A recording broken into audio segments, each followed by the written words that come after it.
Sophia's graduate school celebration was perfect. An elegant ballroom in Boston, crystal chandeliers, tables decorated with white and gold flowers. Our entire family was there: uncles, aunts, cousins, grandparents.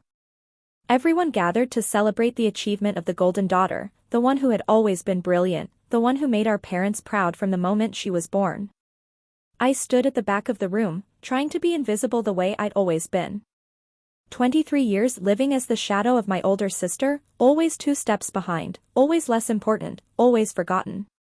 Sophia was 25, only 2 years older than me, but the difference between our lives felt like decades. She was the math prodigy who won national competitions at 12. The star athlete who led our basketball team to a state championship. The student who got into MIT on a full scholarship. And I was Claire, the daughter barely mentioned in family conversations, the one our parents often forgot to introduce by name. I watched Sophia step onto the stage for her graduation speech, stunning in her navy blue dress, her blonde hair perfectly styled, that confident smile she had worn her entire life. Our parents sat at the front table, Mom with tears of pride in her eyes, Dad holding up his phone to record every second. They never recorded anything of mine. They never attended a single school performance. Never celebrated my grades.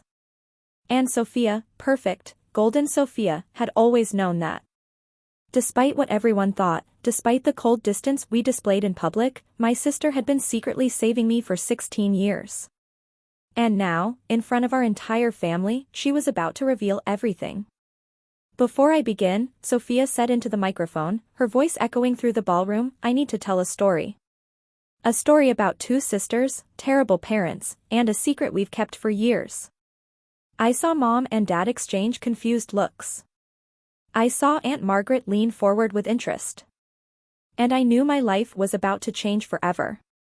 My name is Sophia Anderson, she continued, and for the last 16 years, I've been protecting my younger sister from our parents. And today is the day we stop pretending we're a happy family. The entire room fell silent. I was 7 when I finally understood that my parents didn't love me the way they loved Sophia. It wasn't a dramatic realization, no single moment of emotional collapse. It was more like waking up slowly to a truth that had always been there, waiting to be acknowledged. Sophia was 9 and already a phenomenon. Our parents had put her in advanced math classes at 5. By 7, she was competing in state tournaments. By 9, her bedroom walls were covered in trophies, medals, certificates. The entire house was a shrine to her accomplishments. My room had a horse poster I'd won at a school fair. Claire, did you finish your homework? Mom asked that night, not looking up from her laptop. She was reviewing Sophia's science project, helping her polish it, making sure it was perfect. I finished, I said. I had finished hours earlier, alone at the kitchen table while they were in the office with Sophia.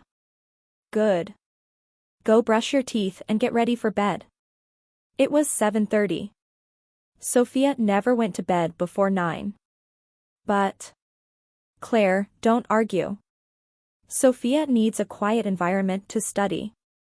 I went upstairs, brushed my teeth, put on my pajamas. From my window, I could see the Henderson family across the street, all sitting together watching TV. Dad, Mom, 2 kids. Laughing at something. When was the last time my parents laughed with me? A soft knock made me turn. Sophia slipped in, closing the door quietly behind her. Hey, she whispered, sitting on the edge of my bed. You okay? I'm fine. Liar.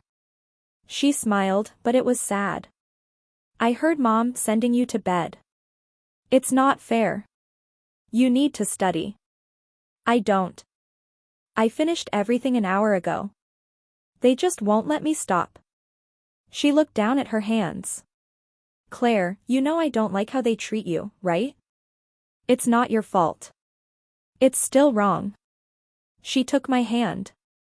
I promise I'll always take care of you. No matter what. Okay? I didn't fully understand what she was promising.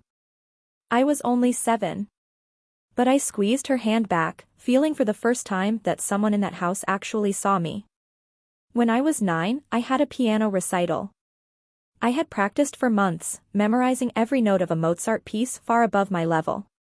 I was excited, nervous, desperate to make my parents proud. "Will you be able to come?" I asked at breakfast, 2 weeks before the recital. "Come where?" Dad asked, not looking up from the newspaper. "My piano recital. It's on Saturday, the 14th, at 4.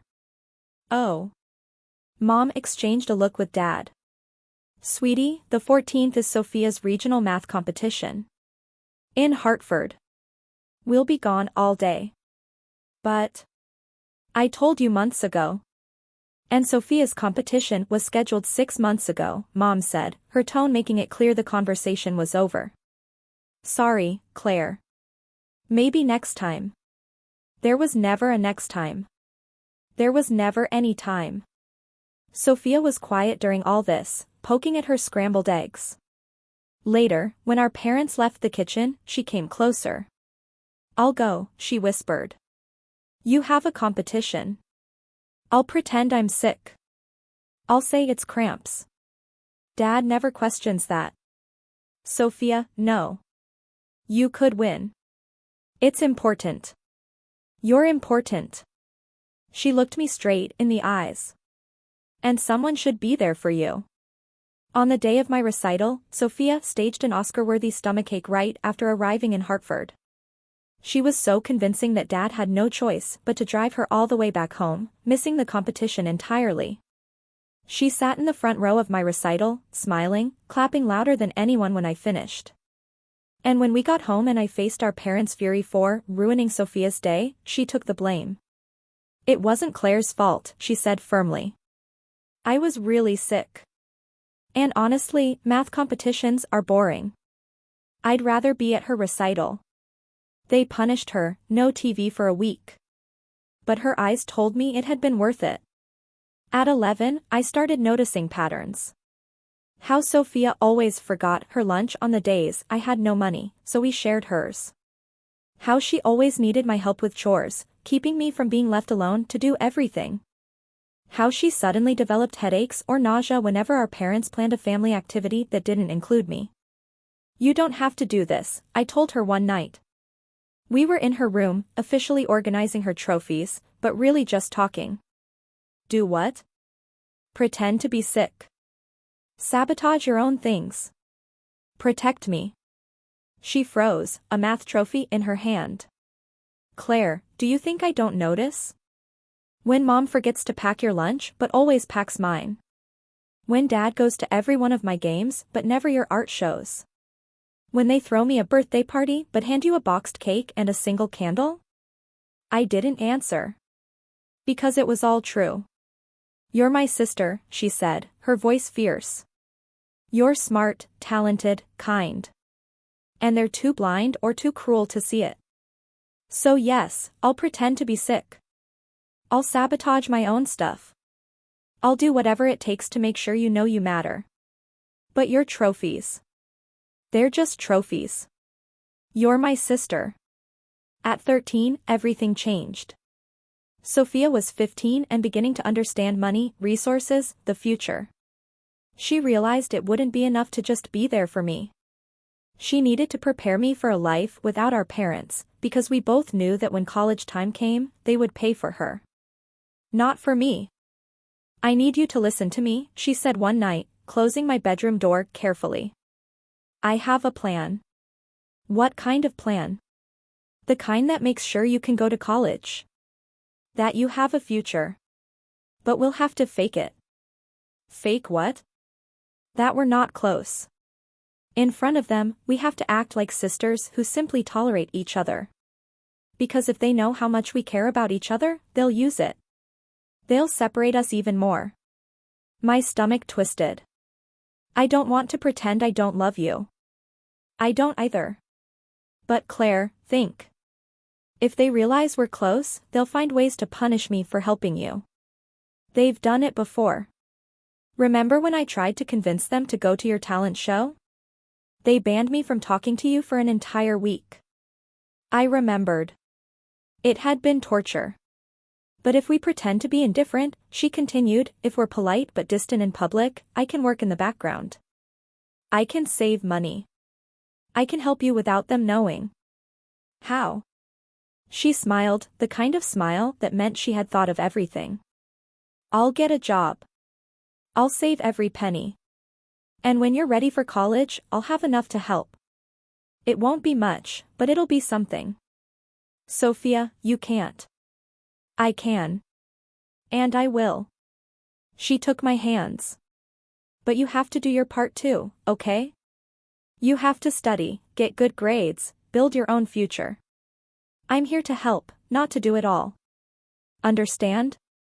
I understood. And that night, we made a pact. In public, we would be polite but distant sisters. But in secret, in the late hours of the night when our parents were asleep, we would be allies. Real family. The next morning at breakfast, when Mom asked if we could ride the bus home together after school, Sophia simply shrugged. I have basketball practice. Claire will have to go alone. Mom seemed satisfied. Dad didn't even notice. But I caught Sophia's quick wink. I saw the message, this is for us. And so we started living double lives. In public, indifferent. In private, inseparable. High school was where our facade was truly tested. Sophia was 16 and I was 14 when she started working. Not just one job, 3. A diner after school, the library on Saturdays, and math tutoring on Sundays. Where are you going? Mom asked on the first day, seeing Sophia in her diner uniform. To work. I got a job at Joe's diner. Work? Why do you need to work? We give you an allowance. I want my own money. For college, clothes, things. Dad frowned. Your grades can't drop. This job cannot interfere with your activities. It won't. I promise. They didn't ask anything else. Because Sophia was responsible, reliable, perfect. If she said she could handle it, she could.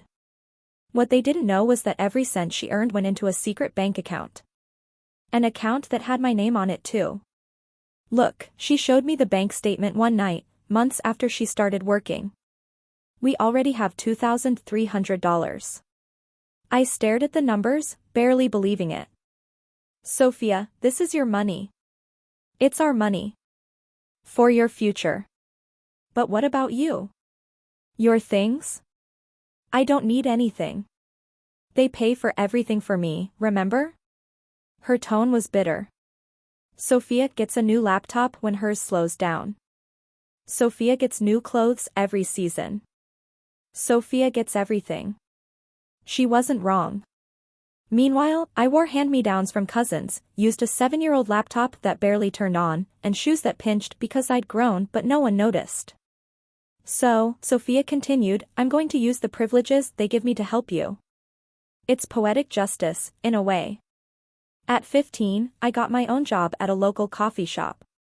Minimum wage, but it was mine. My money. My independence.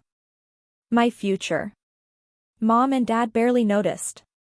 Good for you, getting work experience, Dad said distractedly, not even looking up from Sophia's number theory paper he was reviewing.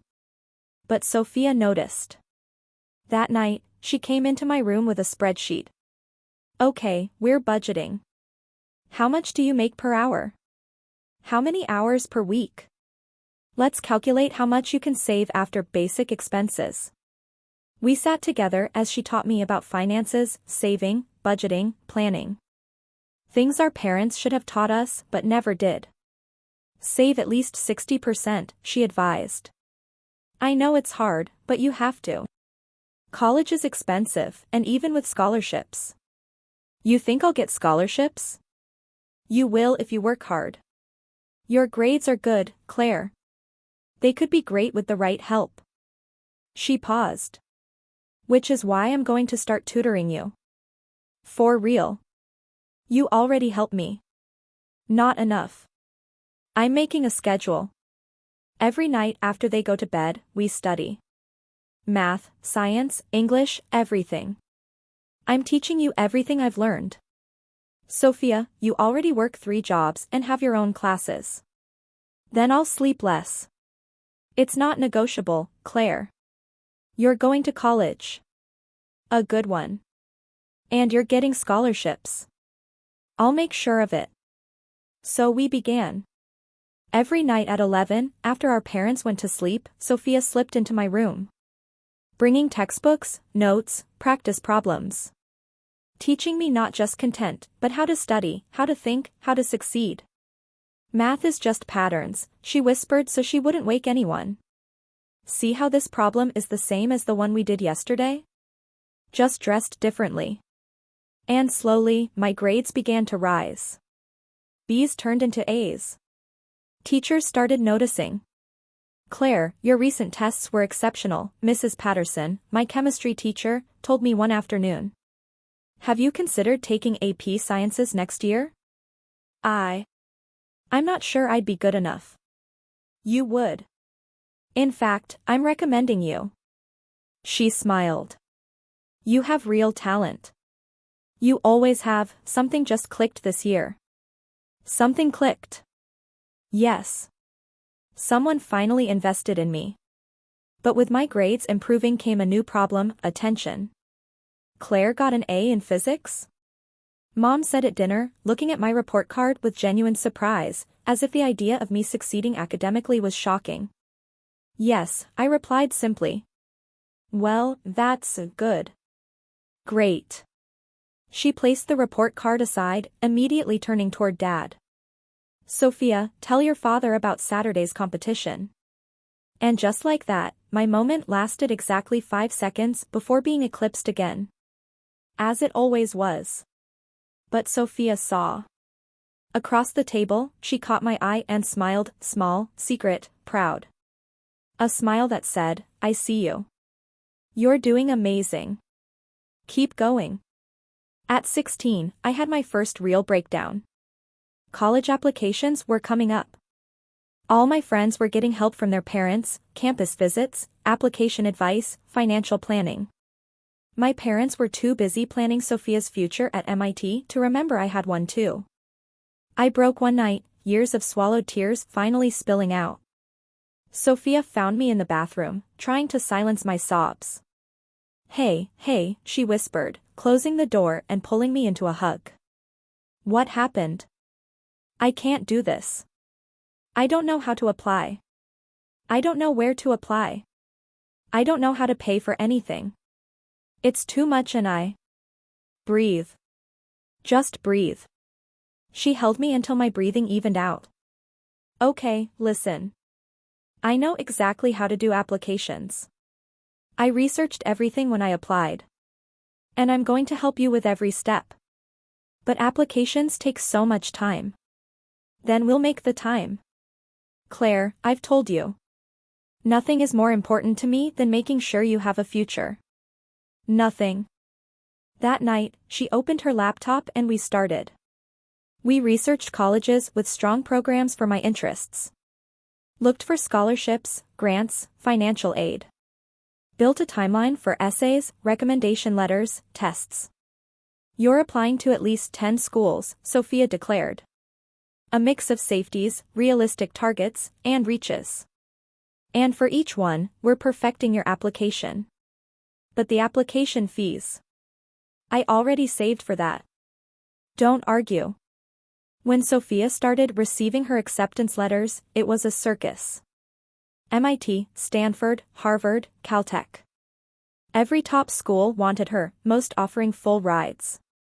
My daughter, the genius. Dad proclaimed, hugging Sophia and practically spinning her. I always knew you'd do great things. A celebration party was planned. Huge, expensive, inviting the entire extended family. I watched Sophia across the room, surrounded by relatives congratulating her, and she looked miserable. When our eyes met, she rolled them dramatically, making me laugh despite everything. Later, after everyone left, she came into my room. Sorry for the whole circus. It's not your fault. You deserve to be celebrated. But you will be too. And when your letters come in, we're having our own celebration. Just us. Sophia, realistically, even if I get in somewhere, it won't be anything like your schools. I don't care where you get in. I care that you do. And that you're happy. She smiled. By the way, I chose MIT. I thought you were picking Stanford. You were so excited about the California weather. MIT is better for my plans. And it's closer. Only 4 hours from here. It took me a moment. You chose because of me. I chose for many reasons. But yes, being closer to you is one of them. I'll be in college, Claire, but I'm still your sister. I still need to make sure you're okay. I'll be okay. I know. But I'll still check. Months later, my own letters started arriving. Early acceptances from places I never thought I'd get into. Boston University with partial scholarship. Northeastern with even more financial aid. And then, a miracle, Tufts. With a scholarship that covered almost everything. I screamed when I read the Tufts letter. I couldn't help it. Sophia came running to my room, our parents right behind her. What happened? Are you okay? Mom looked alarmed. I got in. I got into Tufts. With a scholarship. Oh. Mom blinked. That's nice. Congratulations. Nice? Sophia said sharply. Claire got into one of the best universities in the country with an almost full scholarship. That's more than nice. Of course, that's great, Dad said quickly. We're proud. But they weren't. Not really. I could see it in their eyes. My achievement was inconvenient, something they had to acknowledge but didn't want to celebrate. It didn't fit their narrative where Sophia was the star and I was, what? The extra? The background character? We're going out to celebrate, Sophia announced. You, me, and Mom and Dad. Tonight. Oh, well, tonight isn't really good, Mom started. Tonight, Sophia repeated, leaving no room for discussion. Claire got into Tufts. We're celebrating properly. We went out to dinner. A tense, awkward meal where our parents spent most of the time on their phones, answering emails, doing anything but talking to me about my achievement. But Sophia asked questions. About my intended major, my plans, my excitement. We're going to be close to each other, she said, smiling. Tufts and MIT are only 20 minutes apart on the T. You looked it up? Obviously. I thought you knew me better than that. When Sophia left for MIT in August, the house changed. Quieter. Colder. Emptier. Without my sister there to shield me, I was completely alone with parents who barely remembered I existed. Dinner is ready, I'd say. Silence. They were on a video call with Sophia, discussing her classes, her connections, her brilliant future. I'm leaving for work, I'd say. Okay, Mom would respond without looking up. I started staying home as little as possible. School, work, the library, anywhere but home. Because home wasn't home anymore. It was just the place I slept. But Sophia called. Every day. Without fail. Sometimes just quick texts. Sometimes long late-night calls when she knew our parents were asleep. How are you? She always asked first. I'm fine. Liar. How are you really? And I would tell her. About the loneliness, the invisibility, the countdown until I could leave too. Just 10 more months, she reminded me. Then you'll be here, and I'll be there, and we won't have to deal with them anymore. I still need to figure out how to pay the rest of the tuition, I said one night. Even with scholarships, there was a gap, too big for me to cover alone. About that, Sophia said, and I could hear the smile in her voice. I have a surprise for you. What kind of surprise? The kind where Mom and Dad give me full tuition money, but MIT gave me a full ride, so I don't need it. And guess where that money is going? My heart stopped. Sophia, no. It's already done. I set up automatic transfers. Every month, their money goes to my account, and from my account to your tuition. They're paying for your education and don't even know it. I cried. Sitting alone in my empty, lonely room, I cried because I had a sister who loved me so much, who prioritized me so fiercely, that she was literally stealing from our parents to give me a future. Thank you, I whispered when I could finally speak. Thank you for everything. Don't thank me. It's what sisters do. Real sisters. My senior year was survival. Just making it through each day, each week, each month until freedom. And when it finally came, when I was finally packing for Tufts, our parents barely noticed. Do you have everything you need? Mom asked the day I left. I do. Good. Drive safely. No hug. No tears. No emotional speech about their daughter growing up. Just to drive safely, and then they went back to whatever they were doing. But Sophia came. She drove 4 hours from Boston to help me pack, to take me to campus, to set up my dorm. Welcome to freedom, she said, hugging me after putting up my last shelf. We did it, Claire. We really did. College was the first time in my life I could breathe.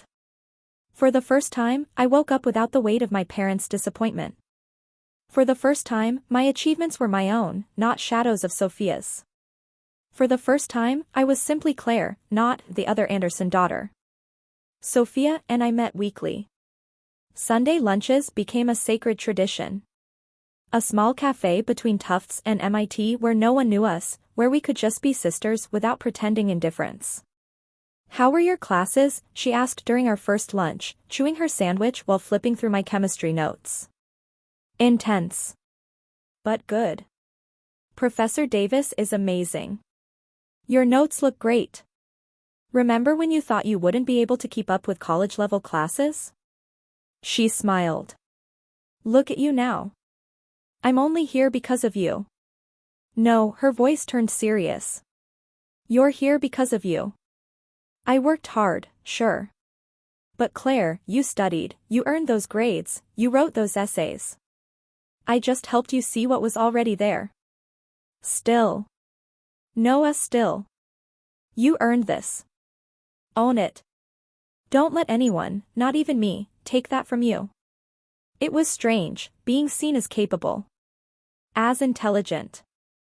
As valuable. My professors noticed when I spoke in class. My advisor talked to me about graduate school as a real possibility. I made friends who knew nothing about my family, who judged me only by who I was. There's a dorm party Friday night, my roommate Jessica said one week. You should come. Meet people. I don't know. Claire, you study all the time. You need fun too. Come on, just a few hours. I went. And it was normal. I talked to people. I laughed at stupid jokes. I danced to terrible music. No one treated me as invisible or less important. I was just a normal student having a normal college night. I told Sophia during our next lunch. I went to a party, I said, almost embarrassed. And? Her eyes lit with excitement.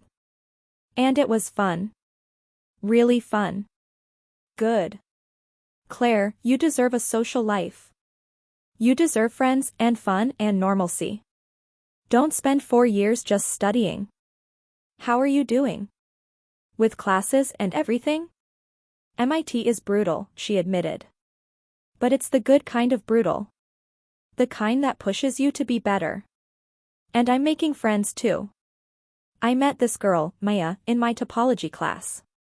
She's amazing. Seeing Sophia talk about her own life, her own friends, her own happiness loosened something inside me. For years, she had sacrificed so much for me. It was time for her to live too. Mom called yesterday, I said casually, taking a sip of my coffee. And? She asked how you were doing. If you were eating well. If you were handling the workload. Did she ask about you? Eventually. At the end. Oh, and is Claire doing okay? Like an afterthought. Sophia went quiet. You know they're not normal, right? Like, objectively. The way they treat you is not how normal parents act. I know. And you know it's not your fault? I know that too. Now. It had taken years, therapy paid with my library job, but I finally believed it. There's nothing wrong with me. There's something wrong with them. Exactly. She reached across the table and squeezed my hand. And someday, when we're ready, we're going to leave them completely. No guilt. No looking back. You think Aunt Margaret knows? Or Cousin Thomas? Or anyone in the family? No. Because we're good at pretending. And because they see what they want to see. Perfect Sophia, and Claire, who's just kind of there. Until our revelation, I said. Until our revelation, she agreed, smiling that smile that meant she was planning something big. During my sophomore year, something shifted. I began to thrive in ways I never thought possible. My GPA was 3.8. I was doing research with a professor who actually valued my ideas. I had a group of friends who made me laugh until it hurt. You're glowing, Sophia said one Sunday, studying my face. Literally. You look different. I feel different. For the first time, I feel like me. Not a shadow. Not a disappointment. Just me. That's all I ever wanted for you.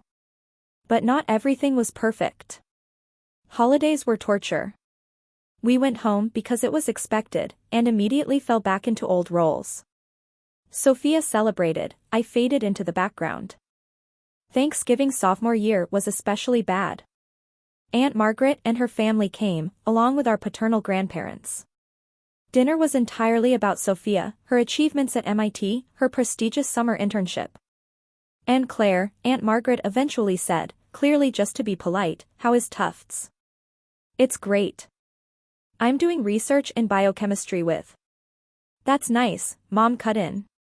Sophia, tell Aunt Margaret about your project with Professor Chin. And just like that, my moment ended before it began. Sophia found me later in my old bedroom, now mostly storage. I'm sorry, she said. It's not your fault. It's still wrong. And I'm tired of it. She paused. I'm thinking maybe for Christmas we shouldn't come home. Not this year. You can do that? They'll be furious. I can do whatever I want. I'm an adult.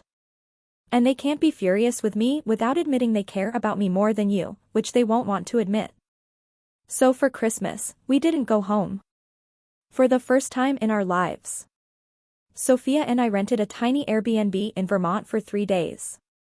We cooked our own Christmas dinner, watched terrible movies, talked late into the night. This, I said on Christmas Eve, sitting in front of the fireplace, this is what family should feel like. It is, Sophia agreed. And someday, when we have our own families, we're going to do it right. Our kids will know they're loved. All of them. Equally. Our parents called on Christmas Day. 5 minutes talking to Sophia about her plans. 30 seconds with me. Well, Merry Christmas, Mom said, already eager to hang up. Merry Christmas to you too, I replied flatly. Junior year was when I started seriously thinking about grad school. I wanted a PhD in biochemistry. I wanted research, discovery, to contribute something meaningful. Are your professors writing your letters? Sophia asked when I told her my plans. Professor Martinez already agreed. Professor Davis too. And I have a meeting with Professor Kim next week. GRE scores? I'm taking it in the fall. I'm studying now. Need help? Sophia, you're doing your own graduate work. You can't. I can always make time for you. You know that. We studied together for the GRE, just like we had for the SAT years before. She made flashcards, timed practice tests, taught me strategies. And when I took the exam, I crushed it. 163 verbal, 168 quantitative. I read my scores over the phone, hands shaking. Is that good enough? It's more than good enough. Claire, you're getting into a top program if that's what you want. I don't know if I want top. I just want good. I want a place where I can do real research. Then we'll research programs together. We'll find the perfect fits. And you'll have options, I promise. Senior year was a whirlwind: grad school applications, my senior thesis, lab work, and the realization that soon I wouldn't be an undergrad anymore. Soon I'd be fully independent. It's scary, I told Sophia one Sunday. What is? Growing up. Being a real adult. Having to figure everything out alone. You're not alone. You never will be. Grad school decisions began arriving in the spring. Acceptance after acceptance. Johns Hopkins. Columbia. UC Berkeley. Each one better than the last. You're going far, Sophia said, looking over the list. Anywhere you want. I could stay in Boston. MIT has a strong program. BU too. You're choosing based on me? I'm choosing based on not wanting to be far from the only family who matters. She went quiet, then hugged me. Choose the best program for you. If it's far, we'll make it work. Visits, calls, messages. We're not trapped in that house anymore. We get to stay close on our own terms now.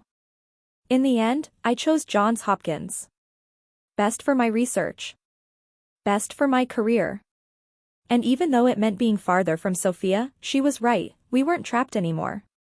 My undergraduate graduation was bittersweet. Sophia came, of course. She drove from MIT to be there. My friends came, Jessica and our whole group sat in the section reserved for me. My parents did not come. We can't make 2 graduation trips in 1 month, Mom had said when I asked. Sophia's MIT graduation is first. It's a long drive and your father has work. I understand, I said, because I truly did. I understood perfectly that I would never be a priority. So when I walked across the stage, when I received my diploma cum laude, when I smiled for the camera, it was Jessica and my friends who cheered. It was Sophia who stood up, screaming my name, proud as any sister could be. Afterward, we took photos. Dozens of them. What are these all for? I asked as Sophia positioned me for another picture. You'll see, she said mysteriously. Just trust me. Her MIT graduation 2 weeks later was a spectacle. Our parents had invited half the family, aunts, uncles, cousins, grandparents. Everyone there to celebrate Sophia, the prodigy daughter graduating from MIT with honors. Congratulations, darling. And Margaret hugged her.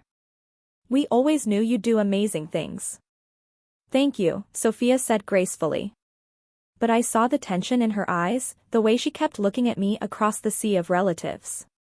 At the celebration dinner afterward, Sophia gave a short speech thanking everyone for coming, for supporting her. And then she added something that made the entire room fall silent. But I'd like everyone to remember that there was another Anderson graduate this month. My sister Claire graduated from Tufts with honors 2 weeks ago. And although you weren't there to see it, I want you to know I am incredibly proud of her. Faces around the table showed surprise, confusion. Some relatives didn't even know I had graduated. Some didn't know I had been at Tufts. Wait, Cousin Thomas said, Claire graduated too? Nobody mentioned. Exactly, Sophia said softly. No one mentioned. The rest of the dinner was uncomfortable. Our parents tried repeatedly to change the subject, but the seed had been planted. Relatives began asking questions. Why didn't they know? Why wasn't there a celebration? We didn't think everyone would want to make 2 trips, Mom said defensively. It could have been the same weekend, Grandma pointed out. Or we could have celebrated both together. It's complicated, Dad said, ending the discussion. But it wasn't complicated. It was simple, one daughter mattered. The other didn't. Later, when the crowd thinned, Sophia pulled me aside. I'm sorry for putting you in the spotlight like that. Don't be. Someone needed to say something. This is just the beginning, she said. The beginning of the end. Because Claire, when I defend my PhD, when I have that stage and that microphone and the entire family watching, I'm going to tell everything. Every part of it. And they're going to have to face what they did. When is your defense? 2 years. Maybe 2.5. Enough time for both of us to be settled, undeniably successful. Then they won't be able to say we failed, or that we were difficult, or that it was our fault. They'll have to admit the truth. I'm scared, I admitted. I am too. But together, right? Always together. Always together. Baltimore was different from Boston. Warmer, slower, farther from everything I knew. But it was also liberating. No one there knew my story. No one knew about perfect Sophia and forgettable Claire. I was just a PhD student working on research I loved. Sophia and I talked every day. Text messages throughout the day, long phone calls at night when we were too exhausted to do anything else. How's the lab? She asked during my first week. Intense. Dr. Patterson is brilliant but demanding. In a good way. He actually cares about our success. Did you tell Mom and Dad about the program? I mentioned it.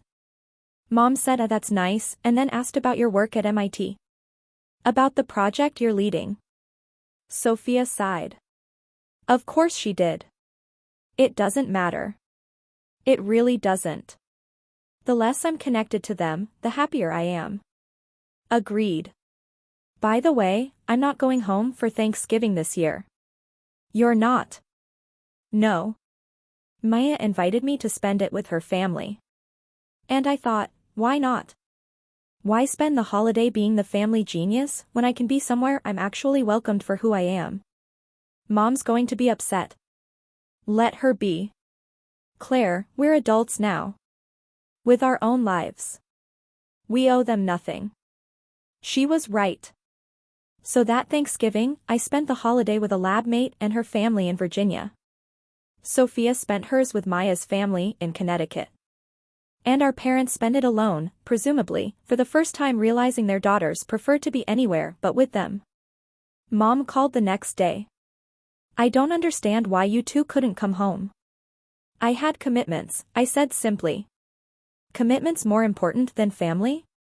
I almost laughed at the irony. I learned from the best. What does that mean? Nothing, Mom. I have experiments running. My first year of the PhD was about survival. Long hours in the lab, demanding classes, constant pressure to publish, to perform, to prove I deserved to be there. But for the first time in my life, I had mentors who believed in me. Dr. Patterson saw my potential, pushed me to be better, celebrated my victories. Your analysis here is exceptional, he said after I presented a discovery in lab meeting. This could be a publication. You should consider writing it up. Really? Absolutely. Claire, you have instinct. You trust your data, you ask the right questions. That's rare. I called Sophia that night, barely containing my excitement. He thinks I can publish. First author, Dr.Anderson, in a real journal. Of course you can. I've always said you were brilliant. Now everyone else is finally seeing it. I wish I could tell someone. Like, family. You just told me. And I'm the family that matters. Sophia was thriving at MIT too. Her machine learning research was gaining attention. Companies were recruiting her for summer internships. Professors were competing to work with her. Google wants me to intern with them, she said during one of our weekend visits. I had driven to Boston, we were at our favorite restaurant. That's amazing. It is. But it's in Mountain View. The whole summer in California. You should do it. It's an incredible opportunity. But it's far from you. Sophia, you can't make career decisions based on being near me. Not anymore. You have to do what's best for you. You're sure?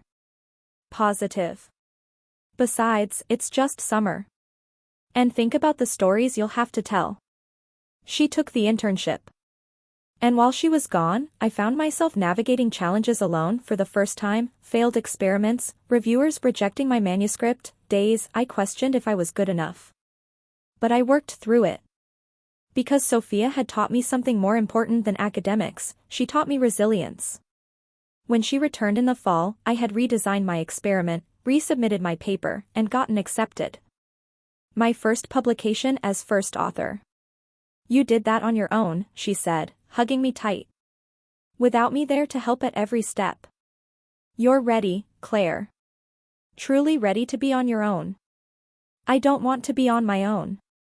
I want to be with you. You know what I mean. You don't need me the same way anymore. And that's good. It's what I always wanted. Second year brought new challenges. Dr. Patterson gave me more independence, more responsibility. I was mentoring undergrads, designing my own experiments, developing my own research questions. You're going to be an exceptional academic, he said during my annual review.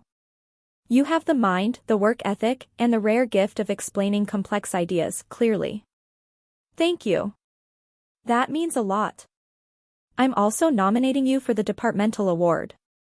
It's for an outstanding PhD student. It comes with $5,000 and significant recognition. $5,000. Recognition. Validation that I was doing something right. I won the award. The ceremony was small, just the department, but I felt prouder there than at any moment in my life. Because this one was mine. Entirely mine. I called Sophia right after. Guess. You won the award. How did you know? Because you deserve it. And because Dr. Patterson called me last week asking for a recommendation letter. He what? He wanted insight from someone who's known you a long time. So I told him. Not everything, but enough. About how you overcame adversity, how you worked twice as hard as everyone else, how you're the most determined person I know. Sophia. You earned this on your own, Claire. But I was happy to help others see what I've always seen. I tried to tell our parents about the award during the weekly obligatory phone call. I also won a departmental award, I mentioned after Mom finished recapping Sophia's latest achievement. That's nice, dear. How long do you think your PhD will take? You know Sophia will defend next year. She's so ahead of schedule. Probably 3 more years for me. Well, everyone works at their own pace. Your father wants to talk to you about something. Dad got on the line. Claire, we were thinking, when you finish your PhD, you should consider looking for positions near home. It'd be nice to have you around again. Near home. As if it had ever been a home. I'll see what's available when the time comes, I said, committing to nothing. That summer, Sophia and I took a vacation together. Just the two of us, a week on Sanibel Island in Florida. We rented a little beach house, spent days reading, swimming, talking about everything and nothing. Have you thought about what you're going to say? I asked one night, sitting on the porch watching the sunset. At my defense? Yes. When you reveal everything. I think about it every day. She paused. I want to get it right. To be clear without being cruel. To tell the truth without turning it into theatrics. It'll be drama no matter what. I know. But I want it to be our drama, on our terms. About truth finally being spoken, not about vengeance. I'm still scared. So am I. But Claire, have you thought about what happens after? After we tell everyone and cut contact? I have. And it scares me and excites me at the same time. Exactly. Because that's real freedom. No more pretending, no more obligatory calls, no more torturous holidays. Just us, living our lives on our terms. You think they'll try to contact us afterward? Probably. But we won't respond. We'll block numbers, emails, everything. And the extended family will have to pick sides. Some will choose them. And that's fine. The people who matter, the ones who actually love us, will understand. Third year of my PhD was when everything started coming together. My research was going well. I had 3 publications, with 2 more in preparation. I was being invited to present at conferences. Other researchers were citing my work. You're building a name for yourself, Dr. Patterson said. By the time you're on the job market, you'll have options. It still feels years away. It goes faster than you think. Trust me. Sophia was in the final stages of her own PhD, writing her thesis, preparing for her defense, applying to postdoc positions. Stanford offered me a position, she said during one of our calls. Stanford? Sophia, that's amazing. Are you going to accept? I'm deciding. I also have offers from MIT, Berkeley, and Carnegie Mellon. Those are all top programs. I know. It feels surreal. Like these places actually want me, actually value my work. Of course they do. You're brilliant. Mom and Dad are excited about the offers. I bet. But you know what's funny? When I mentioned you presented at an international conference last month, they changed the subject. Like always. Not surprising. It shouldn't be. But it still makes me angry. Even now, even knowing better, it makes me angry for you. At least one of us stayed angry. I think I'm just numb now. Not for much longer.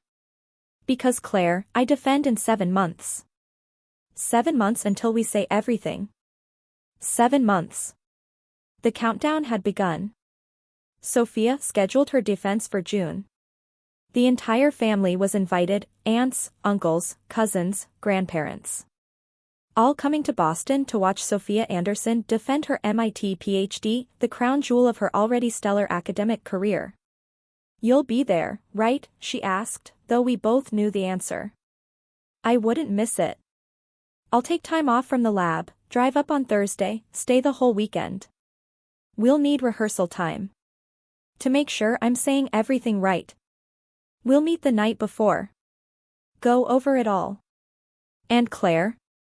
Thank you. For being willing to do this with me. I know it'll be hard. It'll be freeing.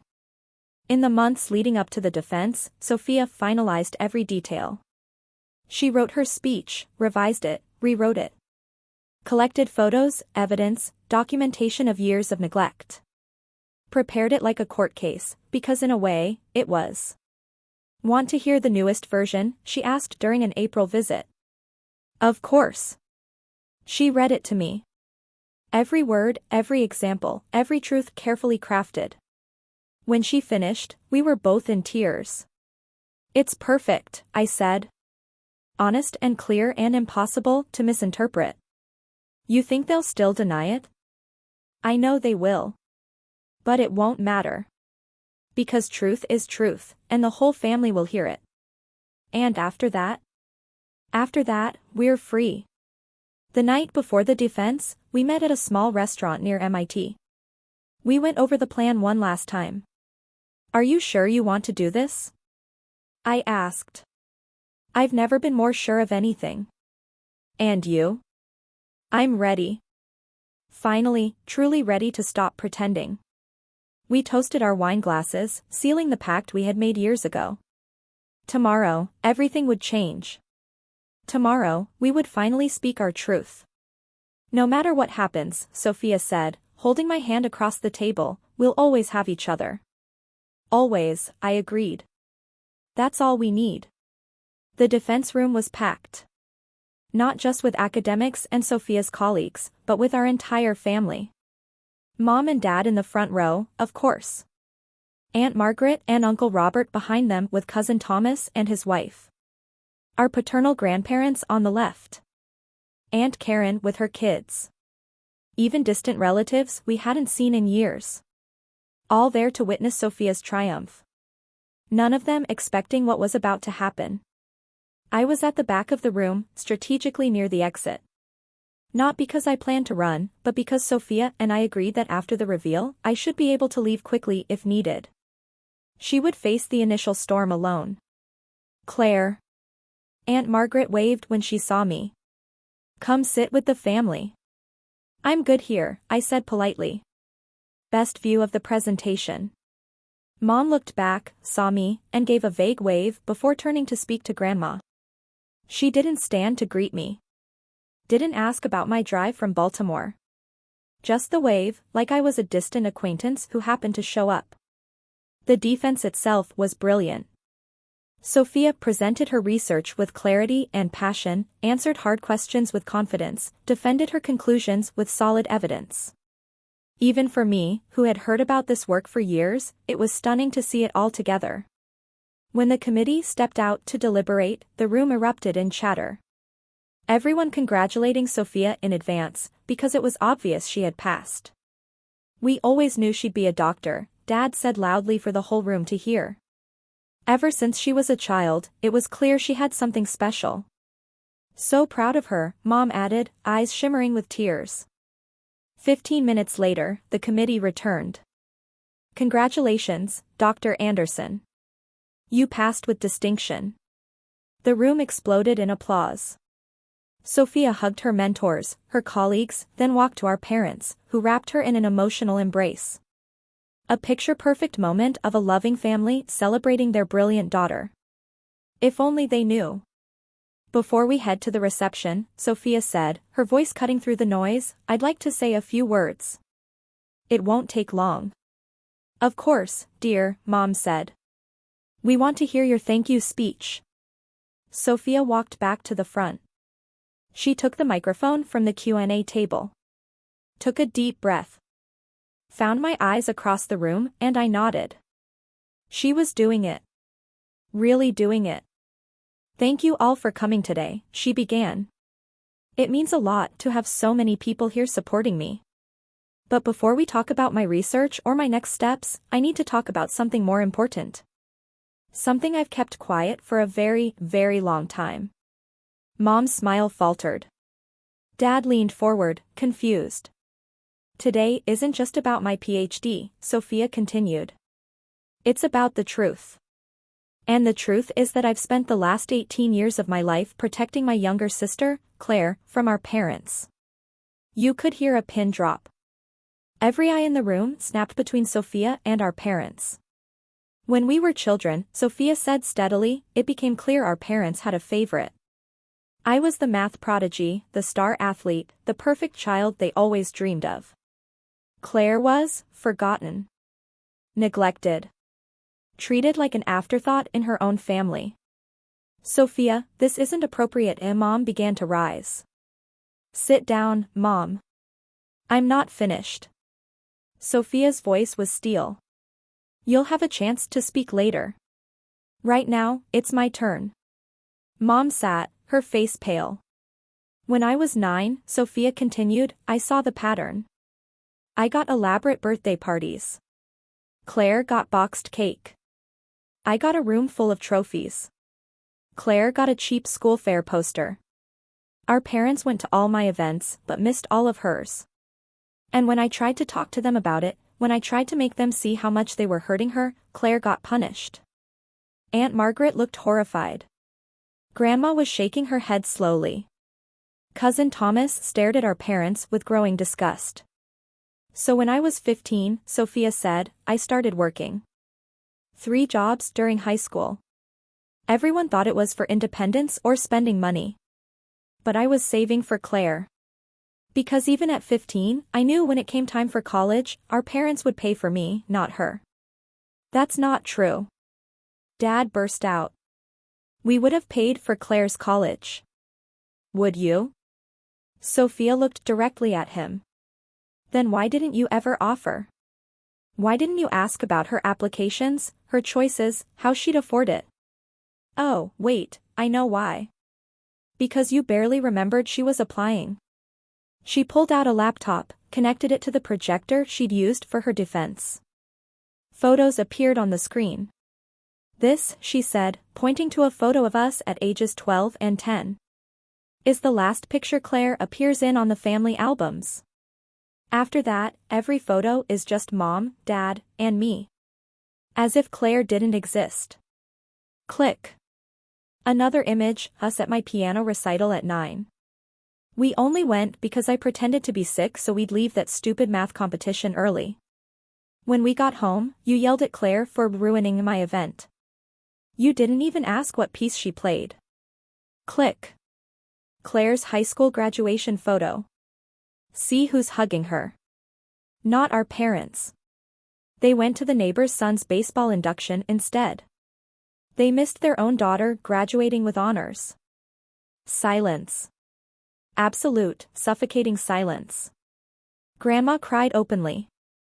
Aunt Margaret stared at our parents like she didn't know them. And college, Sophia continued. Claire got into Tufts with an almost full scholarship, an incredible achievement. Do you know how our parents reacted? Mom said, "That's nice," and immediately changed the subject back to me. No celebration. No pride. No acknowledgement that their daughter had just done something amazing. We were proud, Mom whispered. Did you show it? Sophia demanded. Did you go to her Tufts graduation? No.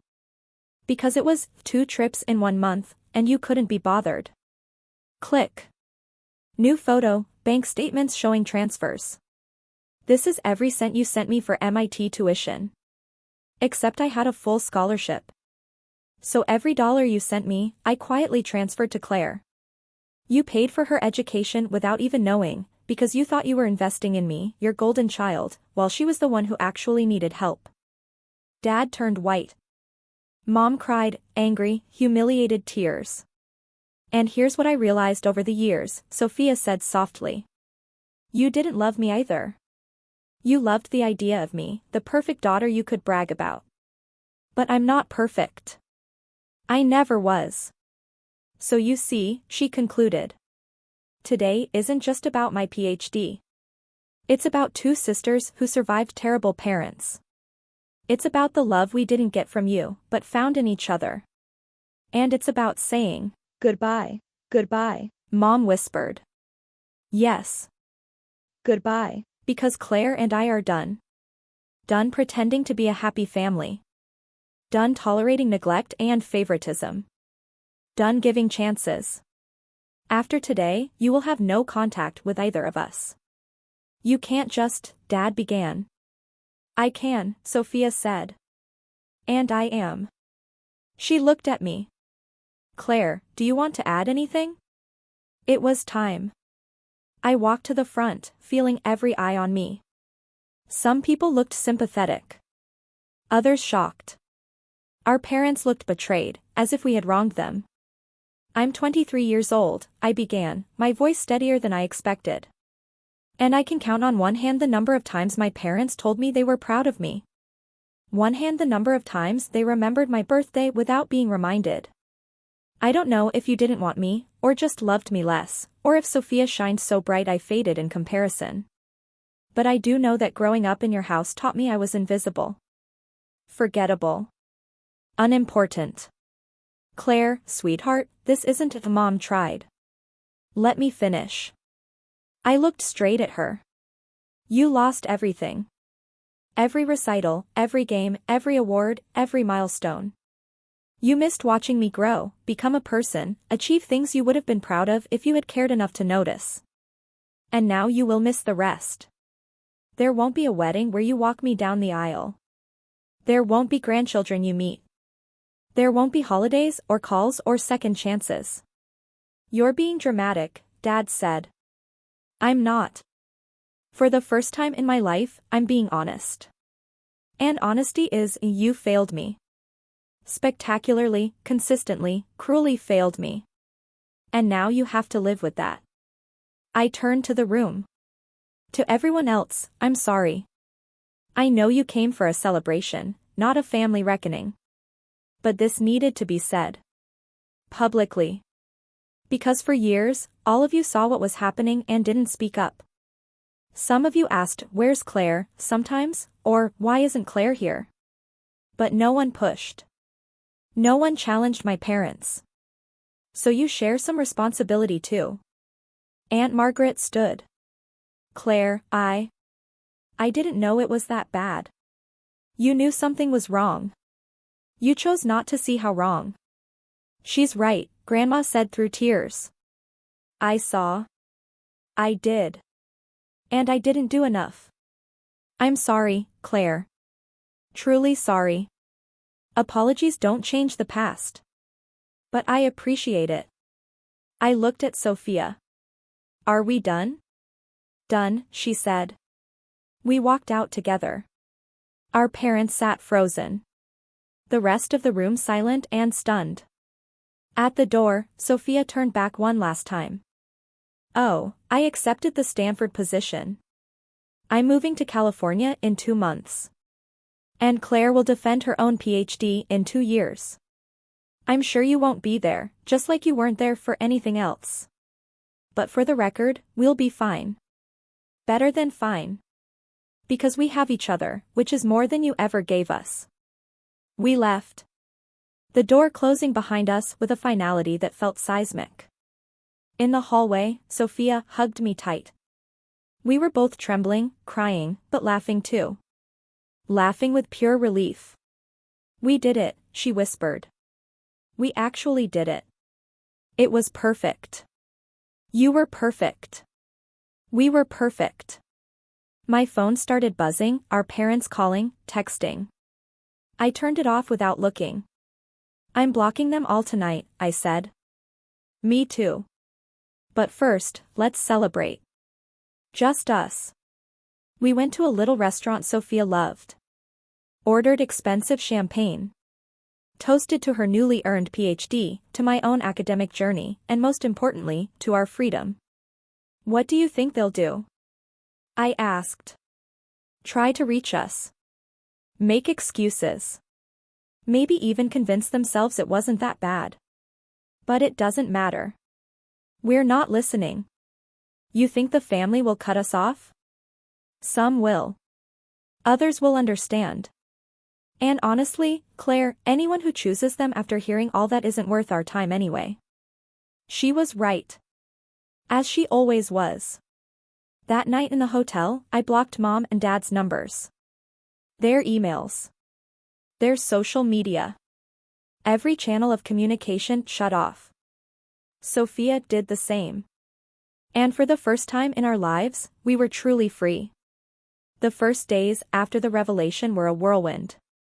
My phone wouldn't stop ringing with numbers I didn't recognize, presumably relatives trying to reach us on behalf of our parents. Emails flooded my inbox. Even LinkedIn messages. I deleted everything without reading. Aunt Margaret left a voicemail, Sophia told me 3 days later. She said Mom is devastated, and that we should at least give them a chance to explain. A chance to explain 23 years of neglect? Exactly what I said. Well, didn't say, I just deleted it. Any regrets? I asked, because I needed to know. I needed to be sure Sophia wasn't carrying guilt for exposing them. None. You? None. Just relief. And it was true. The weight I'd carried for so long, that constant hope that maybe this time they'd see me, want me, love me, was finally gone. In its place was clarity. Certainty. Peace. I returned to Baltimore and buried myself in my work. Dr. Patterson noticed the change in me. You seem different, he said during our weekly meeting. Lighter, somehow. I cut some toxic people out of my life. Good for you. Life's too short for people who drag you down. If only he knew. Sophia moved to Stanford at the end of the summer. I helped her pack, and we drove her car across the country together, turning the move into a road trip. 5 days of just us, open roads, and the future stretching endlessly ahead. It's going to be weird, she said as we drove through Kansas. Being so far from each other. It's 2025. We have FaceTime, texts, cheap flights. It won't be like before. Before, when we had to hide from our parents? Exactly. Now we can just be sisters. Openly, proudly. I like that. Open and proud sisters. I helped her settle into her new apartment in Palo Alto, small but charming, close to campus, with a view of the hills. Perfect for her. You'll visit, right? She asked as I was about to head to the airport. Whenever I can. And you'll come to the East Coast? Absolutely. Especially for your defense. I wouldn't miss that for anything. We hugged tightly before I left, but it wasn't sad. It was exciting. We were both starting new chapters, both free, both finally able to be ourselves without the weight of disapproving parents. Months passed. Then a year. Life found rhythm. I thrived at Johns Hopkins, steadily moving toward my defense. Sophia was doing groundbreaking research at Stanford, already drawing interest from tech companies and academic programs eager to recruit her. We talked every day. Not in secret, not whispering late at night, but openly. We posted photos together on social media. We celebrated each other's accomplishments publicly. We were finally the sisters we had always been in private.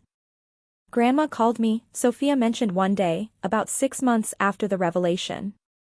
And? She apologized. Truly.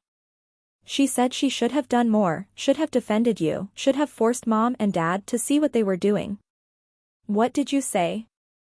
I told her I appreciated the apology, but that she should call you with the apology, not me. I said we needed space. That may be someday, but not now. You think we'll ever forgive the extended family? Some of them, maybe. Grandma seems genuine. Aunt Margaret called too, said she always knew something was wrong but didn't realize how bad it was. But Mom and Dad? She paused. Never. Never, I agreed. Thanksgiving of that year, Sophia flew to Baltimore and spent it with me. We made our own dinner in my tiny apartment and invited a few friends who didn't have family nearby. It was loud, chaotic, imperfect, and absolutely perfect. This, Sophia said, looking around the table at the laughing friends, this is what family should be. Chosen family, my lab friend Anna said. The best families always are. Christmas was even better.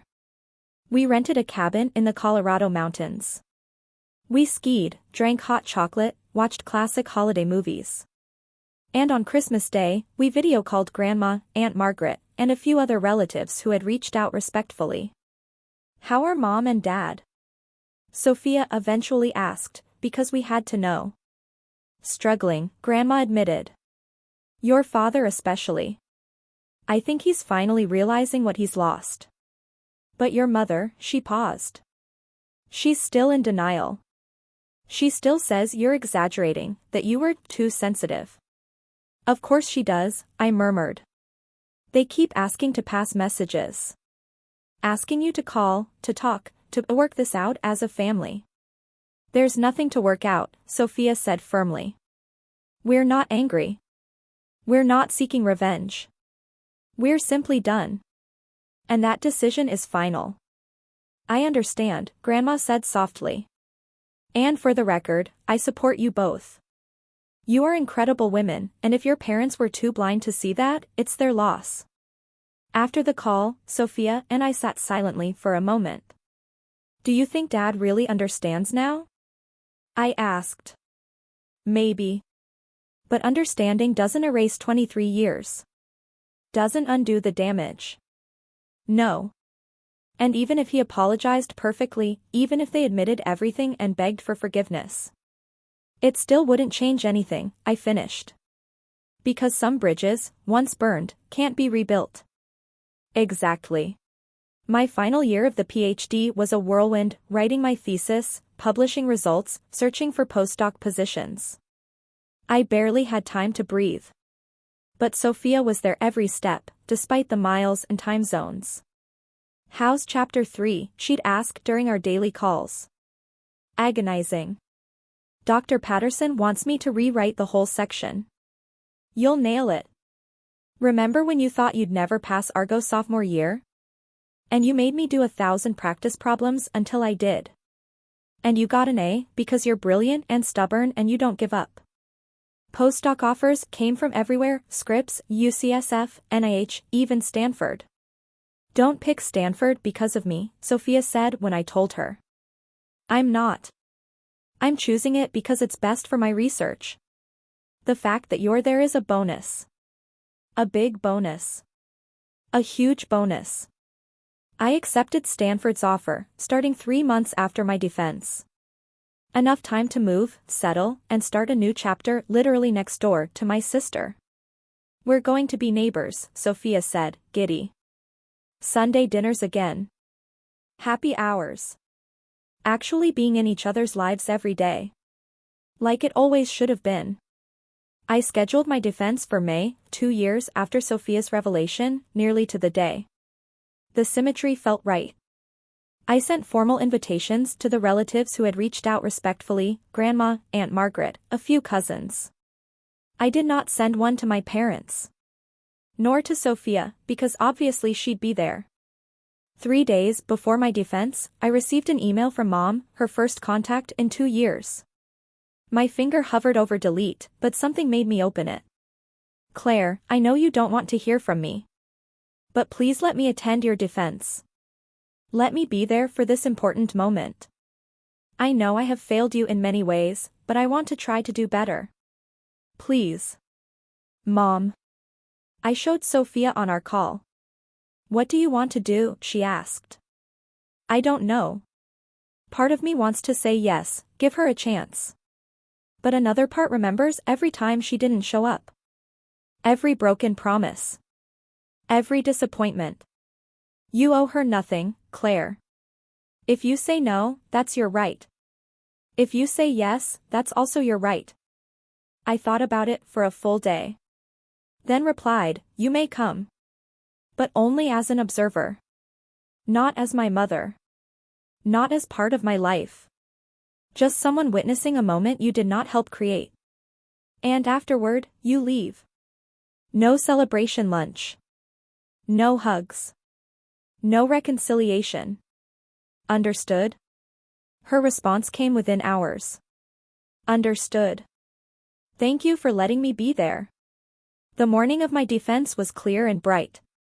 Sophia had flown in the night before and stayed at my apartment, helping me review one last time. You're going to crush this, she said as she helped me get ready. You know your material better than anyone.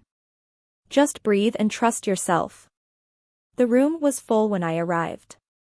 Grandma in the 3rd row, already teary-eyed. Aunt Margaret beside her. Cousin Thomas and his wife. Lab mates. Friends from Hopkins. And in the front row, of course, Sophia. In the back, alone, stood my mother. We locked eyes across the room. She looked older, smaller somehow. She gave a weak wave. I didn't wave back. My defense went smoothly. I presented years of research, answered questions confidently, defended my conclusions with data. When the committee returned with the result, when they called me Dr. Anderson for the first time, the room erupted in applause. Sophia was on her feet first, clapping the loudest, tears streaming down her face. Then Grandma, then Aunt Margaret, then everyone else. Even my mother stood, clapping quietly, crying. But when I looked at her, I felt nothing. Not anger. Not sadness. Not love.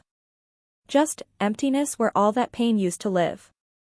Afterward, I accepted congratulations, hugs, photos.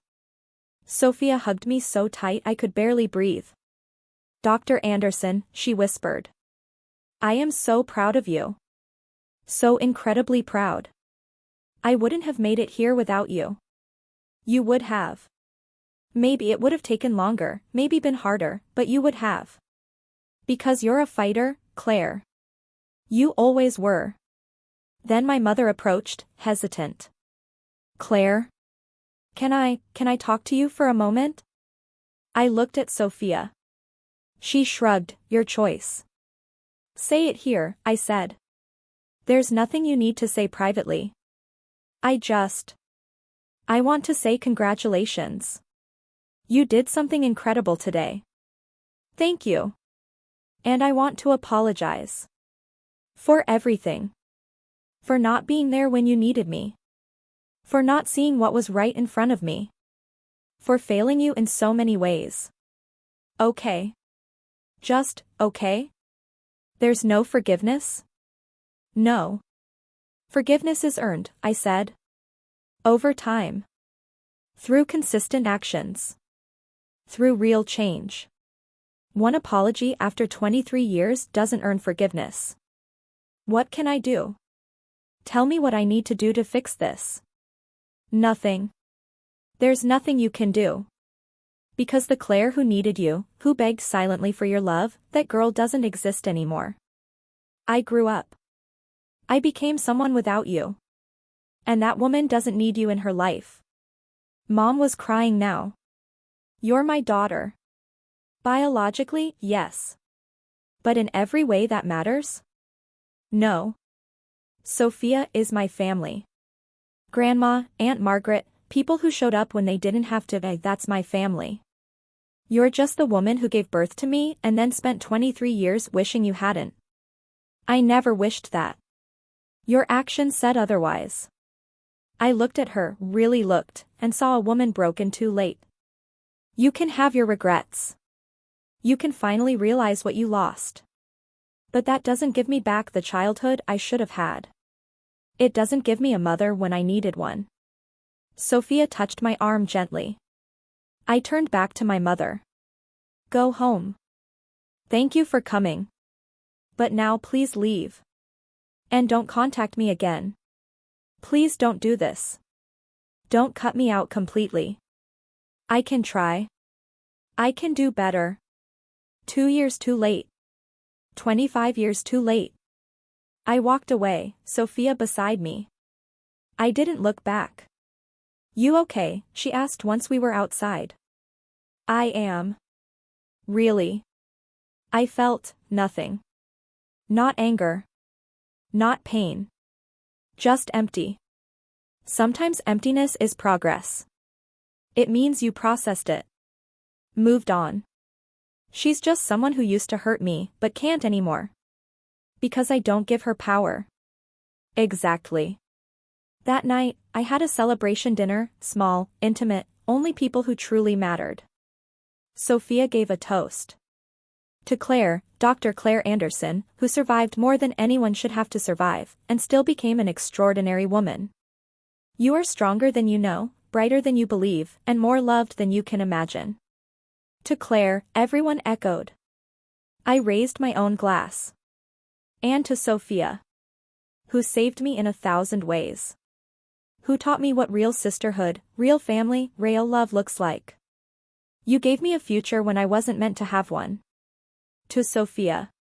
After everyone left, Sophia and I sat in my apartment, still in our celebration clothes, drinking wine and talking about everything and nothing. Remember when we were kids, I said, and you promised you'd always take care of me? I remember. You were 7. You looked so small. So lost. You kept that promise. Every day. In every way possible. Because you're worth it. You always were. Someday, when I have kids, I said, I'll tell them about Aunt Sophia. How she was more of a mother to me than my own. How she sacrificed so much, worked so hard, loved so fiercely. And I'll tell mine about Aunt Claire. How she survived the impossible and still came out kind. How she turned pain into purpose, neglect into determination. Our kids will grow up knowing they're loved. All of them. Equally. Always. Because we learned exactly how not to be parents. We sat in comfortable silence, 2 sisters who had walked through hell together and come out the other side. Not perfectly whole, maybe never perfectly whole, but healed enough. Strong enough. Free enough.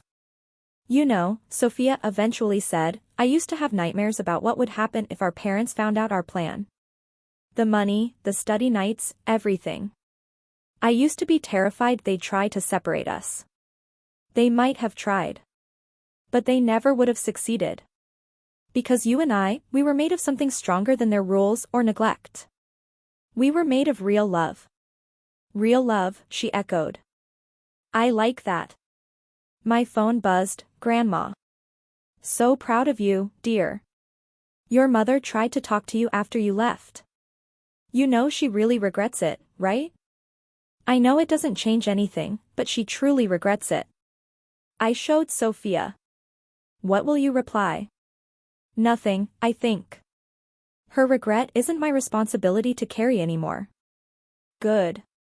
Let her carry her own weight. I looked around my apartment.